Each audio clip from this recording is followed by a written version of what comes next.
Welcome to the BitCraft Bulletin, your go-to podcast for all things BitCraft from Clockwork Labs. I'm your host, Percival, and today we're diving into a special Q&A episode crafted from our recent Twitch stream spotlighting chat's questions about the combat update and the game itself. These are the highlights from the first 2 hours of Tyler and Carter's conversation, with the full VOD waiting for you on BitCraft's Twitch page.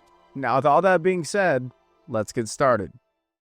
Okay, well, I guess I'll say first, thank you all for playing BitCraft. It's been a really wild ride over the last 2.5 months to see the game really fill out and get some amazing towns and even just little places that people are building. It's a very different game than when it started just because of what people have built, and it's been actually incredible to see. Been really cool to see the communities that have been created as well. I think a lot more to come. This is going to be a fun update. It's got more fun updates in the future. It kind of has come together to be the thing that we dreamed it could be. I would love to see it become a lot more popular, and obviously we're going to be doing a lot of stuff. I also know, there's been a lot of bugs that you guys have been dealing with. We're doing our level best. I think there's a lot of low-hanging fruit that we can do to address some of the things that have been frustrating for players. We've obviously put a lot of time into the combat update here, so that'll be exciting, but we should get some more opportunity.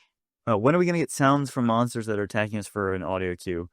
As soon as we can. I mean, that's one of the small things. It's just an obvious. I think we already added some more audio to relating to combat, but there's definitely more stuff that's coming. Also, I was just told from one of the engineers that there is a new build that just went out. If people want to download that before playing, it will have some improved camera and VFX stuff.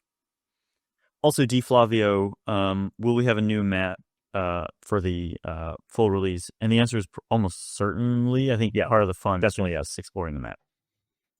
Is combat where we want it to be long term? Or are there more features planned? There's always more features planned. It's never quite where we want it to be, but it's more. I would say it's finally at something that we can call version 1. I think what we had before was not even qualified to be called version 1. Mainly now, the actually targeting and attacking stuff and using abilities is actually responsive, at least at a serviceable level. And we have a little bit more foundations for actually creating interesting abilities and mechanics for combat. And so we finally basically have the foundation to start making interesting PvE content. This is the first thing that's kind of showing I would even say this is kind of the floor of what we're hoping to do for combat stuff going forward. And we already have a second dungeon in the works that's going to be accessible earlier in the game. We want to have a chance for tier 1 players and tier 2 players to be able to jump into some interesting combat content, Slayer stuff much earlier. Will we get some kind of active healing class? That's definitely something we've been looking at on the design side. Before you get into that, just want to make a quick note. For people who bought shards in early access, do they get something in return when official release comes? You get all the shards back that you spent in early access, so you don't lose any. So you keep all the shards. Yes. Any shards you have already received or purchased, you can use them during the beta and during the early access, and you will get them again. Exactly. Tellerol asks, what's next after dungeons? We have a bunch of stuff that we're cooking on, but I would say broadly speaking, the focus for the next few monthly updates is all centered around the minute-to-minute gameplay loops and making the core gameplay more fun, basically. There is a bunch of other bug fixes and content improvements and other stuff like that are all obviously continuing to be worked on. But there are the main focus for big new features is going to be around trying to add more, in the same way that we're expanding Slayer here with the dungeons. We're planning to basically add new gameplay loops to all the professions, to all the other skills, to make it so that the game is not just AFKing while you chop a tree, AFKing while you craft a giant project. That's the absolute skeleton foundation of the game. And what we want to do is add more interesting game loops that are provide you kind of the choice of like, oh, do I want to sit here and like passively kind of craft some stuff while I'm playing right now, or do I want to go do a more active game loop that's going to have different rewards for doing And a relevant question also from Silly Slick is the game screams for a mobile client. Any plans?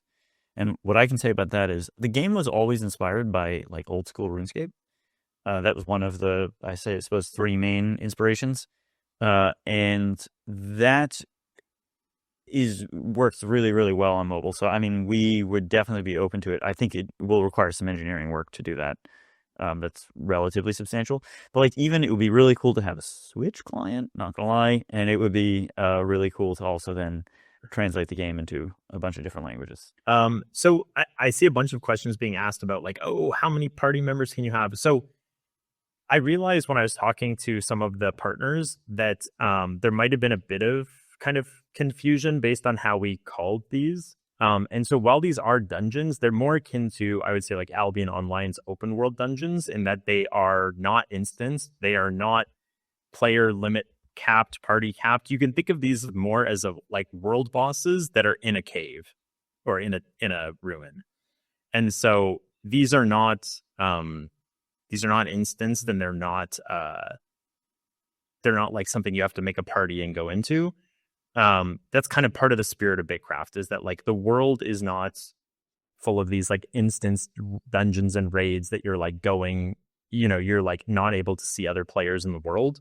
That's kind of part of the DNA of BitCraft, is to have this shared world. And so the encounters are designed in a way with the new contribution-based loot that it should be kind of more akin to, I would say, like Guild Wars 2 meta events or Final Fantasy XIV's Fates, where it's kind of like you get a whole bunch of people fighting together, and people are going to kind of reach contribution thresholds that are going to kind of earn you personal loot. So if another group of players joins you while you're in the dungeon, you're not like, oh, wow, these people are crashing our playthrough. It's like, oh, more people are going to join and fight the boss together, and then we're all going to get loot. And so there's still a few things that we have planned to kind of make that even more durable to kind of all the situations, so that it's kind of fair and you're always happy to see other players, but the foundations are kind of already there. Let me also say, BitCraft is designed to be a game where if you've been playing for a year and your friend joins a year later, you guys should be able to go do combat together to some degree, right? Like it's not meant to be, oh, I need to catch up on all of the previous content so that I can go do that. That is what all the other progression in the game is for. And that's why we think progression is very, very important.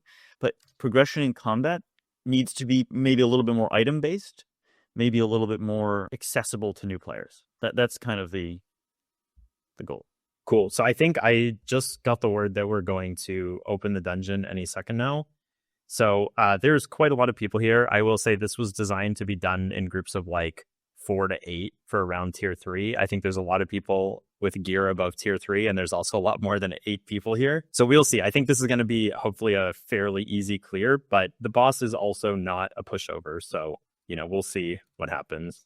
Is there going to be a party system? We do want to add parties at some point, but it's not the top priority. I think the more important social feature that we're planning to add is custom chat channels. So you'll be able to like create a custom chat channel and invite whoever you want to it. Kind of like, I think there's plenty of other games that have these like custom chat channel, like clan chats and stuff like that.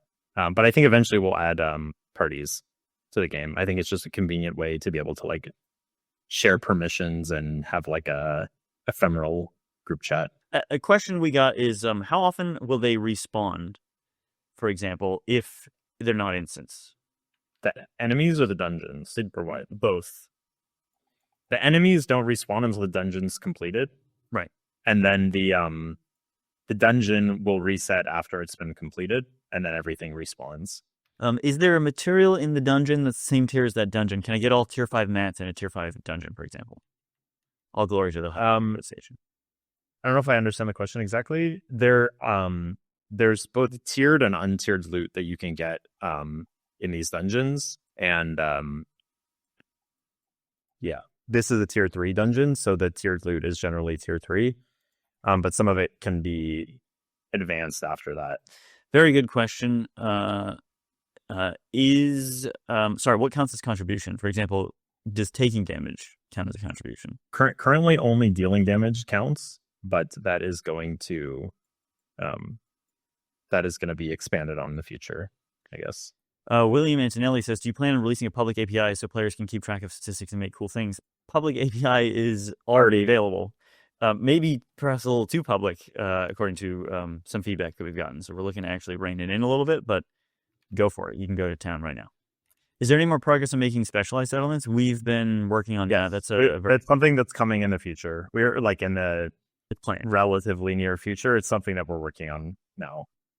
I think that's really important because that'll allow, a small settlement like that. That's part of the dream that we haven't been able to realize is that like small mining village in the mountains that's known specifically for mining. And I think it's part of the dream. Any progress in making settlement or empire message boards? We'd like to do that. You guys have a lot of amazing ideas. Any progress on Tier 5 wood in R9, Mr. Tyler BitCraft? The idea, we wanted to make it so certain places had stuff and certain other places did not have stuff. But the thing is, that kind of requires specialized places a bit. And trade. Do we plan to add bridges? Oh, the bridge question. Yes. It's detailed. Bridges that we are adding are basically gondolas. Is essentially, they're functionally what people are essentially asking for in bridges. And those are in the works. Oh, yeah. I will also throw out there, it's important. BitCraft Online on Steam is 20% off right now. We're running a sale as part of Steam's daily deal situation. We don't often go on sale, as you guys know. So if you're looking to try the game, it might be a good time. And I will also say, if you guys have enjoyed the game, it would be very meaningful for you guys to drop a review in Steam. That's always extremely helpful, especially for other players to be able to see the game and try it out and keep the game alive. That's really great stuff. I see people asking about how we can tell about the dungeon, and I believe we should be able to see here. I think because there's still people inside, it's not showing it yet, but once it's finished collapsing, we'll see a reset timer here. Where are we on specific storage permissions? I would say if you want to use specific storage permissions now, player housing is the best way to do that. We are looking at adding that for claims, but it's not at the top of the list right now.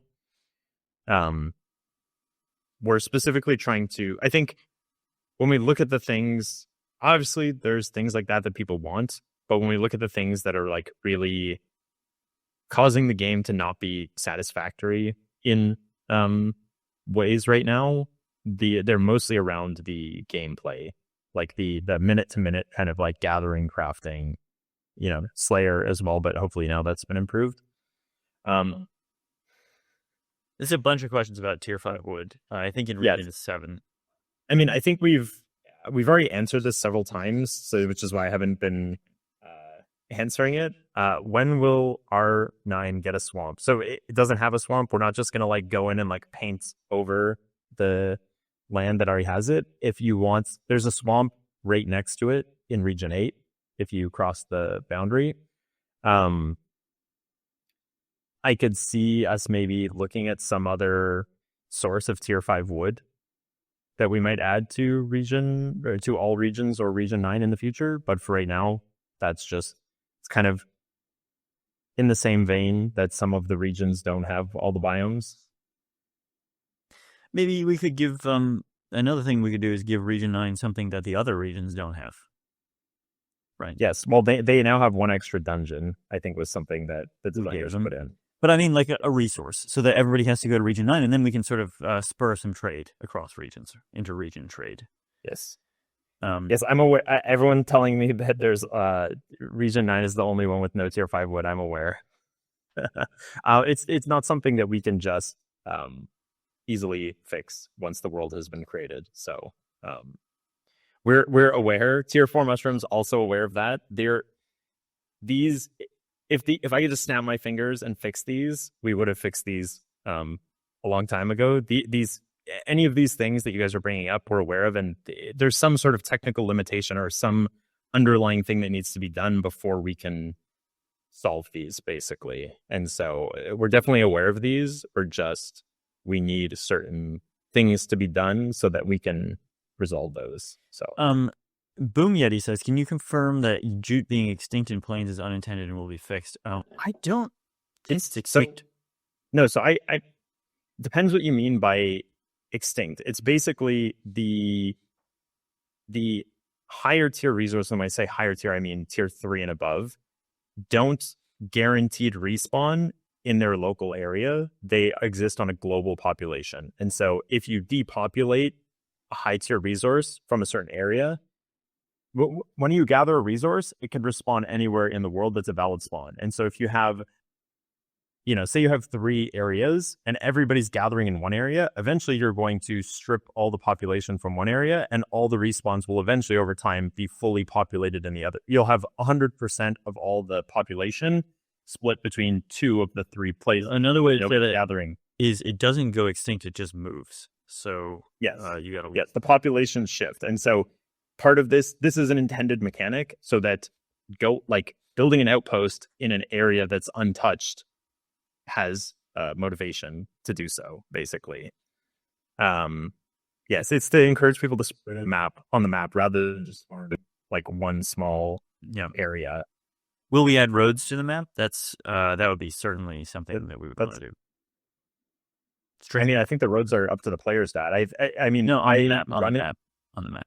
Oh, visually on the map. Yeah, I definitely think that could be something we could add in some way. It just it's a little bit trickier because of how changes we made to the map, but we can do it. I have some thoughts of how we could do it, but it's probably not at the top of the list in the next month or two. Literally cringe. Sorry, literary cringe. We would love to get some feedback on the Iron Man rules. I'm not sure if you saw that on Reddit, but I saw they did a big write up about hey, the game company's been very clear. The game is not meant to be a solo game, but if you want to do it, here are the unofficial rules about Iron Man mode. Do you have any thoughts on that? I haven't seen the post or read the post, but I think broadly what you said is accurate. More so than other games. I think RuneScape is famous for having the Iron Man game mode. And in RuneScape, the game is kind of already designed for you to do many of the skills or all the skills in your progression through the game, that playing it in Iron Man mode kind of makes sense. In BitCraft, the game is designed from the ground up for you to cooperate with many other players. And so I think it kind of, in RuneScape, I think it kind of elevates the experience of the game. I play a RuneScape Iron Man, and I think it's the better way to play the game. But in BitCraft, I think it's kind of, by definition, the worst way to play the game. We've made a lot of decisions that's hey, this makes it better for group play, but worse for jack of all trades play, which is essentially what Iron Man is. So by all means, if you want to challenge yourself, do go for it. But it's definitely not what we're designing around, at least at the moment. This person would love to see a specific game mode in they say 2 years, but who knows? A label for your character that, for example, same kind of a situation. Yeah, I don't think it would be that hard to implement, but it's also, like I said, not at the high priority. I think within 2 years that is. Well, it's also what does Iron Man? I think I have to look at what the rules say again specifically, because there's Iron Man and then there's Iron Man, and I have to remember what they actually are. For the market, can we get something like seeing who bought and what was bought? Okay, a log. An order book. Yeah, we have market logs coming. Are we getting better tools for terraforming for Wipe?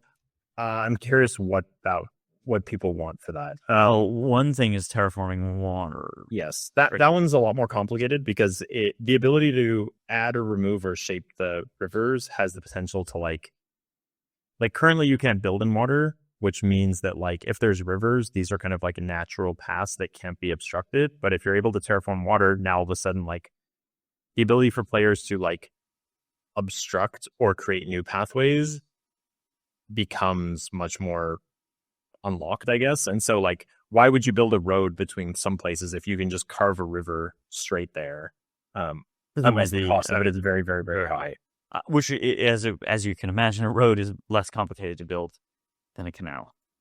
But I think it just requires some thinking and balancing but like a fair amount of it. I know you guys are mentioning this stuff, but definitely like I think some of us on the team have been dealing with some of these pain points for as long as anyone in all going back to the pre-alphas and the alphas. And these are definitely things that have been like bugging me that we can't wait to tackle at some point. Will damage coming back to weapons instead of armor? It's already been done broadly. I mean, basically, there was an error where almost all the damage was put on the armor instead of the weapons. And posting it's not done. I can double check. Maybe something's been regressed, but basically there was an error where it got shifted majoritively onto the armor, which was not supposed to happen. It should be now fixed to my knowledge, but maybe there's an issue with that where it was shifted to be majority from the weapon. There's still a minority amount of strength coming from the armor itself. I guess we should be able to just check this here. Any plans to adjust the sailing XP? Yes, so we have a design that we're doing to reintroduce the sailing XP. It's something that we're going to be working on kind of in the next monthly update or so, like over the next few weeks, basically, in kind of in this focus towards the like minute-to-minute gameplay and like the gameplay loops, a lot of the skills. At Dev, can we use wagons with gondolas? I believe the idea is that I think we have to figure out which ones, or is it all of them? Yes, certainly you'll be able to use at least some or many of the vehicles. Some people are also asking about like additional item slots next to. Well, I saw something about next to tools. I'm not sure exactly what they meant by that, but yes, they're asking about these, which are basically the profession other equipment slots. Gotcha. Yeah, these are something that we're going to be using in the near future, hopefully. Basically, these are more equipment that can kind of empower your profession. And this is hopefully going to be something that we're taking advantage of in the coming updates to expand the kind of the profession gameplay.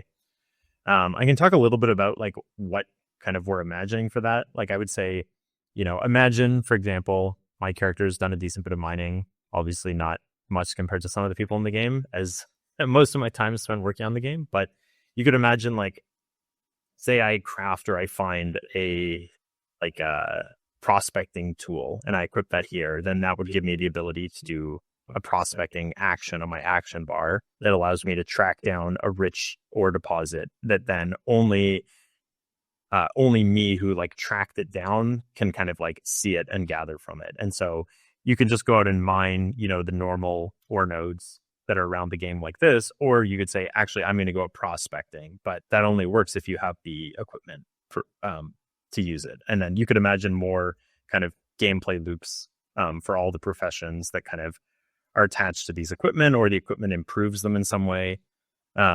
Basically, that's kind of in the vein of what type of stuff we're going to be adding in the future. Hunting definitely, I know, is one. I mean, honestly, I think all of the professions can be improved quite a bit. But there's some like farming and hunting that I think are kind of, they were basically stretching the limitations of the game's systems in terms of how we implemented them, and they could use a lot of love. For context, they took the building system and made farming out of it. Very clever. Yes. But doesn't need a lot of engineering. Very cool to do, but would be better. Silly Slick says taxation or minimum buy price is akin to global exchange, a grand exchange, I assume you mean, on RuneScape potential. Maybe. I think a tax to list something is maybe a good idea, just so that we can cut down on that. Minimum buy prices require us to know things about pricing, and also is not very free trade oriented, so we maybe want to be thoughtful about that. But like taxation might be a good way, even if it's just a minimum tax of one coin. And then after that, it's up to the owner of the marketplace or something. Could be interesting. One of the cool things about this update, with all the changes to combat, is that it really lays the groundwork to do a lot more fun stuff. We've already got the next boss is already in the works. We're just starting to set up its mechanics now, and I'm definitely excited for some more, like adding more interesting combat encounters. I think obviously the thing that we showed with fighting the boss with about 50 people made pretty short work of it. But I'm curious. I'm genuinely curious if anyone got any good loot there. I think it might have been killed so quickly and nobody got enough contribution that probably nobody got any unique items. Oh, I'm also going to pin Julie's message about the dungeon teaser. So we have a fun little video that we put up on YouTube if you want to check that out. What is the official stance on multi-boxing? It's an interesting question. I feel like we've answered this several times, and I think it's written down somewhere. But basically, definitely written down somewhere. Multi-boxing is allowed in the sense of you can be logged into multiple accounts at once, but you're not permitted to do any sort of like input replication. So having 9 BitCraft accounts and like you're doing one set of inputs that's like driving all the characters to do the same sets of actions is not allowed. But having like 2 BitCraft windows and you're like one of your characters is crafting a big crafting recipe and then you're exploring on your other account while that's happening on your second monitor, that is definitely allowed. I think it's very similar to the rules in RuneScape. That being said, we are trying to balance the game so that multi-boxing doesn't really pay as much as we can. It's very challenging to do, but we would like it to be that you are incentivized to put more into one account than to split it over multiple accounts. Is there anywhere that lists what all the rewards are for doing dungeons? No, I mean, I think there's player-made wikis and other things like that will probably be updated at some point. But I think the compendium will also have the info. I don't know if I managed to get a hit on boss. Theoretically, once you kill the boss, you should discover some of the options. Strategy also has an interesting question related to multi-boxing, which is how do you guys feel about a lot of people feeling that free-to-play will cause some problems for bots in multi-boxing? A lot of people feel that free-to-play will have a lot of problems, and I think probably to a decent extent that's true. I think part of the reason that we're not just free-to-play and open to 1 million people right now is that we want to solve some of those problems before we get there. I mean, the other thing I would say is it's possible that we attempt to solve them and we can't, and then free-to-play doesn't work, and we have to have some change to how we decide to monetize the game because of that. Like, I mean, RuneScape, obviously, they have the free-to-play version of the game, but then they have all the members' content. We would like it to be free-to-play because we would like people to get as many people as possible to play the game because the game benefits so strongly from other players playing the game. That was always the intention. But it does have this problem. Yeah, like a lot of games add a monthly subscription or a purchase to the game before you can do things like trade, for example, so that you don't have a bunch of bots and sort of like real world trading mules carrying like level 1 things carrying on millions of coins and stuff like that. So we'll have to think about it. I see Ameth69 asks, when is armor scrapping? Armor scrapping and weapon scrapping are both coming very soon. That's actually something we were just looking at in our sprint planning. So I'm hoping, especially with the new armor sets that we've just added, I definitely know that the armor and weapon scrapping are going to be impactful. Any info on the core purpose of the Slayer skill? Is it intended to be a requirement for fighting certain monsters? Does it have any real use in dungeons right now? Is it more future plan mechanics? It's definitely more future plan. I think like essentially the only thing you unlock by doing Slayer right now is the ability to use the other weapon types. But in the future, I guess one thing I can share is that one thing that we're working on is essentially like an action bar system rework that is basically going to make the BitCraft, like make your combat abilities more like, I would say like other MMOs, like action bar systems where you can like actually like learn abilities and bind them to your action bar. But it's also going to include lots of actions outside of combat. And so definitely the Slayer skill is going to involve you like learning special move. Like, Rampart asks you to go kill, a certain boss a certain number of times to get an achievement. And then once you get that achievement, you can learn a new attack with the Claymore. And then when you now you can add that to your action bar and use it. And now that's something that like other players don't have access to. And I think in the same way, as I mentioned, the non-combat professions will also be getting like interesting abilities and actions like that. So as you're leveling up, it's not like, oh, I got to level 50. Now I can just do the same gathering and crafting again with a different color. It's like, oh, now I got access to a new ability, or now I get access to a new piece of equipment that you have to be level 50 smithing to use. And so I think as we start to add in some of that content, it's going to make the game a lot more interesting and give like each profession a more interesting kind of these unlock breakpoints that you get. One thing I will say again is we really would like to make it so that progression is meaningful in the game. So the challenge with combat is like, should you be able to go do the combat with your friend when you start? Or when they start and you've been playing for a while. Now, a lot of games mess this up a little bit, like World of Warcraft, arguably, where they have it so if you're a new player, you can pay to skip the content of the game and get to the latest expansion, and then you do the expansion. And then at the end of the expansion, they kind of squish everybody down, and you redo the expansion, like for the next expansion. So all the progress in your previous expansion is no longer meaningful. It's fake. It's fake progression, and I think we want to, at all costs, avoid fake progression. And there are only two options: either you have progression and it's meaningful, or you don't have progression for certain things. And that's a really key point of what we want to do with combat. Someone asked, so past tier 10, progression past tier 10 will be more horizontal based, given there's a system in place giving more options. Tabs and roll. Oh yeah.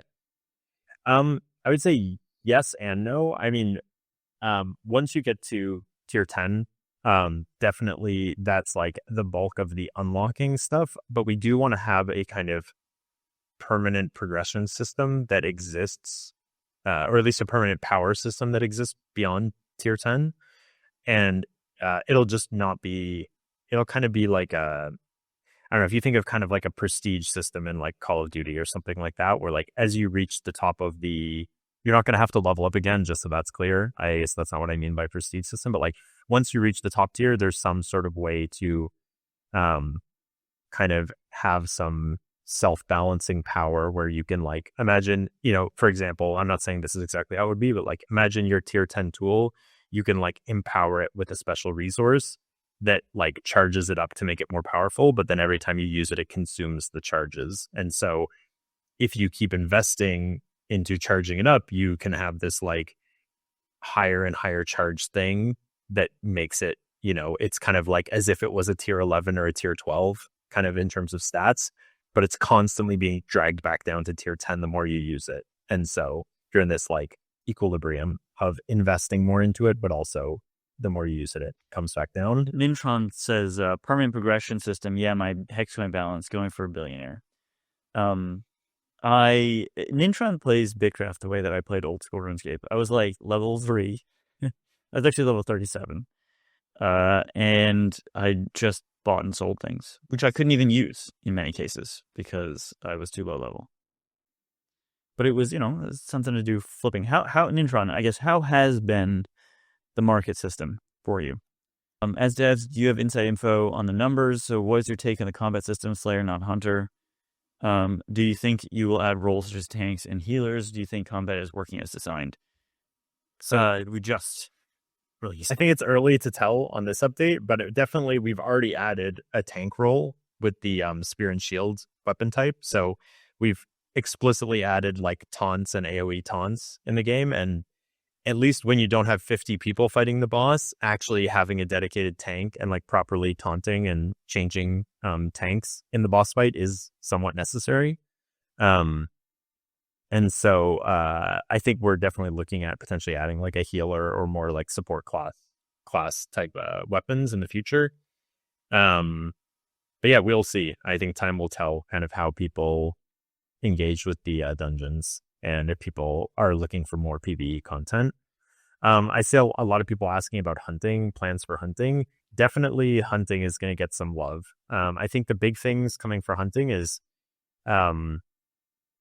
things that are for sure coming is having your mounts follow you while you're hunting, I think is a big thing. Like making mounts be more suited for hunting kind of deployables is definitely something we want to do. Another thing is potentially making it so you can even hunt from some mounts. So you could like ride your deer and shoot off of it. All of what we have in the game right now for hunting is what I would kind of call this like big game hunting piece of content. We also have plans to add like a whole like trapping system, so you can like place traps or like track down smaller animals and catch them. And so that will give like different game loops that's not just like chasing around and like shooting with your bow stuff, but rather like crafting a bunch of traps and then going out and placing them in various biomes and then coming back to gather them later. We're getting a lot of questions in general about, for example, like larger wagons, larger boats, this kind of thing, driven by mounts, and specifically, basically transporting across regions is particularly challenging with the amount that you can carry in a boat. Yes. Toffer the Majestic Gopher says, please have more damage, give the drop instead of first hit for hunting. That's already the case. Right. So maybe give that another test and let me know if you think that's not working. But to the best of my knowledge, that's how it works. Sorry, you want to answer that other question as well? Yes. I would say probably one of the next biggest things on the content side that we're going to be doing is adding a bunch more deployables and polishing the existing ones. I think the current like gaps in the like, you go from a raft to a skiff to the clipper to the cargo ship, and there's like a very, very big gap in between a lot of those and not much variety within those categories. I definitely think we want to expand those a lot. But I think, it could also be one, like a boat. You could even make it so only certain boats can go inter-region, and they have to be like ocean faring or something like that. And that would encourage you could make a very large boat, for example, in that case. Yeah, I think that's a cool idea. The balancing of the existing deployables is something that I think needs a look. I've been kind of building up my own personal feedback on the kind of the state of kind of all the current deployables, and just like, I think the balancing of this one needs to shift in this way, or having some broad opinions on those. I would like to have a chance to sit down and like address some of those changes in the coming weeks. I mean, I think somebody also said like you could make it also weight-based. Well, they're saying modifiable boats. Make your boat have more cargo slots or go faster. Or you can even do weight-based, so based on how much you have in there. Yeah, one that we're looking at too that's relating to boats and hauling, but also kind of tangentially related to sailing, is that we're going to probably be adding wind to the world. And so there'll be like dynamic wind through the whole world. And you'll be able to boat kind of, if you have a sail type boat, you'll be able to sail with the wind, and that will improve your speed. And then potentially as you level up your sailing skill, that would actually improve the effect that you get from that. I think the other thing a lot of people are asking about, like the sailing XP, I think we are going to be adding XP back to like actually being out on the ocean sailing, but it's going to be a little bit more sophisticated. So it's probably going to be tied to like doing certain types of actions while you're sailing, or collecting like, lost cargo and bringing it back to swim. And so like going out, you can kind of farm sailing XP by going out and like tracking these things down, but it's not something where you can just kind of completely like automate it or turn your brain off. It's going to require a little bit more engagement with the mechanics.